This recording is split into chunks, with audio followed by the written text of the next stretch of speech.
क्या लिखा बच्चों? मूव का मतलब होता है हिलना या हिलाना। क्या होता है? हिलना या हिलाना। नेक्स्ट वर्ड हमारा है गो। गो मतलब जाना, ये तो ऑलरेडी आपको पता ही होगा। गो का मतलब होता है जाना, ठीक है। नेक्स्ट वर्ड हमारा है ईट। ईट का मतलब होता है खाना। ईट का मतलब क्या होता है? खाना। कोई भी चीज़ खाने वाली जो चीज़ होती है उसको हम लोग ईट करते हैं, तब ईट का इस्तेमाल खाने के लिए करेंगे। अब देखते हैं नेक्स्ट वर्ड हमारा है वॉक। इसमें एल जो वर्ड है, लेटर है बच्चे, इसको एल को हम लोग साइलेंट करते हैं। क्या करेंगे? साइलेंट करके पढ़ेंगे तो WAL की वॉक। क्या बोलेंगे इसको? WAL की वॉक। वॉक का मतलब होता है घूमना या पैदल चलना। आपके सामने इसका प्रोनाउंसिएशन भी लिखा हुआ है ताकि आपको समझने में ज़्यादा आसानी हो जाएगी, ठीक है बच्चे। कोई ज़्यादा मुश्किल आपको कोई डिफ़िकल्ट नहीं होने वाला है। तो नेक्स्ट वर्ड हम देखते हैं ड्रिंक। क्या लिखा हुआ है? ड्रिंक का मतलब होता है पीना। ड्रिंक का मतलब होता है पीना, या भी जो भी पीने वाली चीज़ है। अब चाय पीने के लिए, चाय पीने के लिए, पानी पीने के लिए, जूस पीने के लिए आप ड्रिंक इस्तेमाल कर सकते हैं। नेक्स्ट वर्ड हमारा है सी। सी का मतलब होता है देखना। सी का मतलब क्या होता है? देखना। और इस सी का मतलब कैसा देखना होता है? जब आप किसी चीज़ को कंटिन्यू देखते हैं वो आप सी करते हो उसको, ठीक है। सी का मतलब होता है देखना, लेकिन कब? जिस चीज़ को आप कंटिन्यू करते हैं तब सी का इस्तेमाल करेंगे, अदरवाइज। अब नेक्स्ट वर्ड और देखते हैं, हमारे पास 3 वर्ड देखने के लिए, सी है, लुक है, वॉच है। तो सी का इन तीनों को डिफरेंसेस समझेंगे कि तीनों के यूज़ कैसे करेंगे और किन किन जगहों पर करेंगे, ठीक है। तो सी का मैंने बताया कि कंटिन्यू किसी चीज़ को देखने के लिए हम लोग सी करेंगे, ठीक है। नेक्स्ट वर्ड हमारे पास लुक। लुक का मतलब होता है जब आप किसी चीज़ को किसी चीज़ की तरफ जोर देकर देखते हैं। लाइक आपने घड़ी को देखा तो आप क्या कर रहे हैं? आप घड़ी को देखा तो आप लुक कर रहे हैं। क्या कर रहे हैं? लुक कर रहे हैं, क्योंकि आप घड़ी को कंटिन्यू नहीं देखते हैं, ठीक है। अगर किसी ने कहा कि हेलो मुझे देखो, हेलो लुक एट मी, तो आप उसकी तरफ देख रहे हैं ना, तो आप उसको कंटिन्यू तो नहीं देख रहे थे पहले से, लेकिन आपने उसकी तरफ नज़र घुमाकर देखा है तो आपने उसको लुक किया है। तो लुक का मतलब होता है किसी चीज़ की तरफ नज़र डालना, ठीक है, ये कह सकते हो आप। नेक्स्ट वर्ड है हमारा वॉच। वॉच का मतलब भी होता है देखना बच्चों, लेकिन वॉच का यूज़ हम लोग थोड़ा सा मूवेबल चीज़ को देखने के लिए करते हैं। एग्जाम्पल जैसे कि हम लोग मोबाइल फ़ोन में कुछ मूवीज़ वगैरह देखते हैं या टेलीविज़न वगैरह देखते हैं, आप थिएटर्स के अंदर में फिल्म वगैरह देखते हैं, तो वो उसको देखने के लिए हम लोग वॉच का इस्तेमाल करें, कि उसके अंदर में जो ऑब्जेक्ट्स होता है वो क्या करता है? हिलता रहता है, ठीक है। तो आप यहाँ पर देख सकते हो हिलती चीज़ या चलने फिरने वाली जो व्यक्ति है या चलने फिरने वाली जो चीज़ है उसको देखने के लिए हम लोग क्या करेंगे? वॉच का इस्तेमाल करेंगे। तो आई होप कि आपको सी, लुक और वॉच का डिफरेंसेस समझ में आ गया होगा। नेक्स्ट वर्ड बढ़ते हैं आगे बच्चों। राइट का मतलब होता है लिखना। राइट का मतलब होता है लिखना। और भी वर्ड है हमारे पास लिखने के लिए, जैसे इस्तेमाल आप कर सकते हैं, पुट डाउन का भी इस्तेमाल कर सकते हैं लिखने के लिए। पुट डाउन का भी इस्तेमाल होता है, नोट डाउन का भी इस्तेमाल होता है। फिलहाल आप अभी जो है आप इंग्लिश में आपको बिल्कुल नहीं आती, बेसिक है आपका, तो आप जो है राइट ही समझिए। डब्लू को साइलेंट करेंगे, ठीक है ना, डब्लू को साइलेंट करें। और एक चीज़ और मैं आपको बता दूं कि डब्लू के बाद जब आर आता है ना, तो डब्लू जो है, आर से पहले जो डब्लू आएगा वो हमेशा साइलेंट रहेगा। ये चीज़ आपको ध्यान रखना है। नेक्स्ट वर्ड हमारा है रीड। क्या पढ़ेंगे बच्चों इसको? रीड। रीड का मतलब होता है पढ़ना।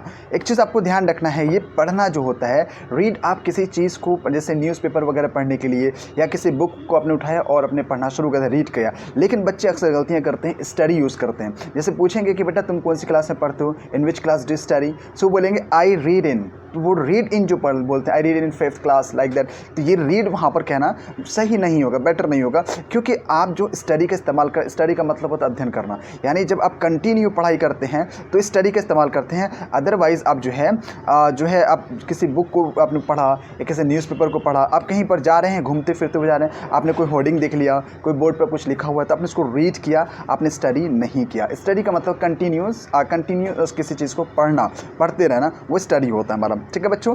आई होप कि यहाँ तक आपका क्लियर हो गया। नेक्स्ट वर्ड हमारा थिंक। थिंक का मतलब होता है सोचना। अब जानते हो थिंक को सोचना, मतलब थिंक का मतलब होता है सोचना। सोचने के लिए हमारे पास वर्ड है थिंक, ये चीज़ आपको याद रखना है। आगे बढ़ते हैं, देखते हैं नेक्स्ट वर्ड हमारे पास क्या है? स्पीक है। क्या है बच्चे? स्पीक का मतलब होता है बोलना या बात करना, ठीक है। स्पीक का मतलब होता है बात करना। जब आप बोलते हैं, कोई बात करते हैं, कुछ कहते हैं, तो आप स्पीक करते हैं, हाँ ठीक है। क्या कहते हैं? स्पीक करते हैं, बात करते हैं। नेक्स्ट वर्ड हमारा टॉक। टॉक का मतलब भी होता है बात करना, ठीक है। स्पीक का मतलब कहना, बोलना, और टॉक का मतलब होता है बात कर। एक चीज़ और ध्यान रखना है यहाँ पर कि के से पहले जो एल आया ना, TALK, एक्चुअली यहाँ पर इसको बोलेंगे टॉक। क्या बोलेंगे इसको? टॉक बोलेंगे इसको, आप जो है टाल्क नहीं बोलेंगे।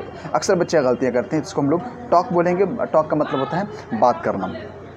एक चीज़ और मैं आपको कॉमन बता देता हूँ कि एल के से पहले जब एल आता है तो हमेशा वो साइलेंट होता है। एग्जाम्पल के तौर पर आप देख सकते हैं यहाँ पर WAL के वॉक, तो के से पहले एल आया तो वहाँ पर साइलेंट है। TL के टॉक, यहाँ पर भी के से पहले एल आया तो यहाँ पर एल क्या हुआ आपका साइलेंट रहा। ठीक है, आगे बढ़ते हैं। नेक्स्ट वर्ड हमारा है गेटअप। क्या बच्चों, गेटअप का मतलब होता है उठना या जागना, उठना या जागना। ठीक है ना, तो आप बैठे हुए हैं तो बैठे हुए तो मैंने कहा कि खड़े हो जाओ तो कहेंगे गेटअप। क्या कहेंगे, गेटअप। ठीक है, अब सोकर जागने के लिए हम लोग गेटअप का इस्तेमाल नहीं करते हैं, उसके लिए हम लोग इस्तेमाल करते हैं वेकअप। क्या करते हैं, वेकअप। आप बैठे हुए हैं या लेटे हुए हैं तो हम लोग इस्तेमाल कर सकते हैं गेटअप, बट आप सोकर जाग रहे हैं तो उसके लिए हम इस्तेमाल करेंगे वेकअप का इस्तेमाल करेंगे। आगे बढ़ते हैं। नेक्स्ट वर्ड हमारा स्लीप का मतलब होता है सोना, ये तो ऑलरेडी पता है, जो सोते हैं हम लोग रात में, नींद लेते हैं, सोते हैं, उसके लिए इस्तेमाल हम लोग करते हैं स्लीप करते हैं। स्टैंड का मतलब होता है खड़े हो रहना, स्टैंड का मतलब क्या होता है, खड़ा होना। ठीक है बच्चों, अब आगे मैं एक वीडियो बनाने वाला हूँ जिसके अंदर मैं आपको बताऊंगा कि उसमें इनकी फॉर्म्स पे मैं बताऊंगा कि स्लीप की फॉर्म्स क्या होंगी, इसके कितने फॉर्म्स होते हैं, 5 form, 5th form, 4th form, 3rd form, V2, ये सारी चीज़ें क्या होती है, ये सारी चीज़ें मैं मेंशन करने वाला हूँ। फिलहाल इसमें आपको समझिएगा। नेक्स्ट वर्ड हमारा हो गया सिट। सिट का मतलब होता है बैठना, ये मैं आपको कॉमन वर्ब्स बता रहा हूँ। ठीक है बच्चों, सिट का मतलब होता है बैठना, आप बैठने के लिए सिट का इस्तेमाल करते हैं। और एक वर्ड हमारा है, ठीक है, कम। कम का मतलब होता है आना, कम का मतलब होता है आना, ये भी ऑलरेडी पता है आपको। लाफ का मतलब होता है हंसना, लाफ का मतलब क्या होता है बच्चों, हंसना। चलिए, तो यहाँ तक क्लियर हो गया। LAUGH, इसमें देखो यहाँ पर GH का जो GH जो है, GH का साउंड यहाँ पर फॉर्म आएगा। GH का साउंड ज़्यादातर साइलेंट होता है या GH का साउंड फॉर्म आएगा। आई होप कि यहाँ तक 19 वर्ड्स आपका क्लियर हो चुका है। आगे बढ़ते हैं। नेक्स्ट वर्ड हमारे पास है लर्न। क्या बोलेंगे इसको बच्चों, LEAR। लर्न का मतलब होता है सीखना। ठीक है ना, इसका सही प्रोनाउंसिएशन होगा, आर को बहुत लाइट करके बोलेंगे हम लोग, लर्न। ठीक है ना, आई थिंक समझ में आ गया होगा आपको। नेक्स्ट वर्ड हमारा है आस्क। ठीक है बच्चों, आस्क भी बोल सकते हैं, एस्क भी बोल सकते हैं, तो आप दोनों प्रोनाउंसिएशन के इस्तेमाल कर सकते हैं। फिलहाल अभी आप समझेंगे। आस्क का मतलब होता है पूछना, किसी से हम कुछ पूछते हैं ना तो आस्क करते हैं, आस्क मी समथिंग, कुछ पूछो मुझसे। ठीक है, आगे देखते हैं बच्चों। नेक्स्ट वर्ड हमारा से का मतलब होता है कहना, से मतलब होता है कहना। नेक्स्ट वर्ड हमारा टेल। टेल का मतलब होता है बताना। क्या कह सकते हो बच्चों, टेल का मतलब होता है बताना, कुछ बताओ मुझे, tell me something, tell me something, कुछ बताओ मुझे। आई थिंक यहाँ तक आपका क्लियर हो गया। आगे बढ़ते बच्चों।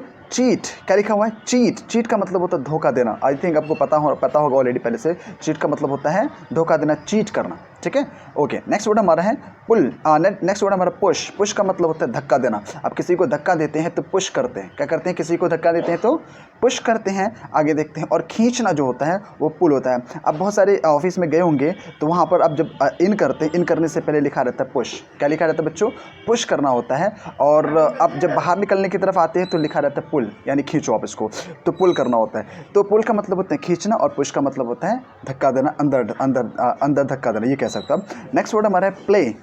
नेक्स्ट वर्ड हमारा है प्ले। प्ले का मतलब होता है खेलना। ये बहुत कॉमन वर्ड्स मैं आपको बता रहा हूँ जो ऑलरेडी पहले से आपको पता है। ठीक है, प्ले, इसको क्या बोलेंगे, प्ले मतलब होता है खेलना। इसके प्रोनाउंसिएशन को भी ध्यान देना बच्चों कि कौन से वर्ड्स को कैसे बोला जा रहा है। आपकी हिंदी में भी लिखा रहा है, मैं बोल कर भी बता रहा हूँ। आई होप कि बहुत ही ईजी होगा आपके लिए समझने के लिए।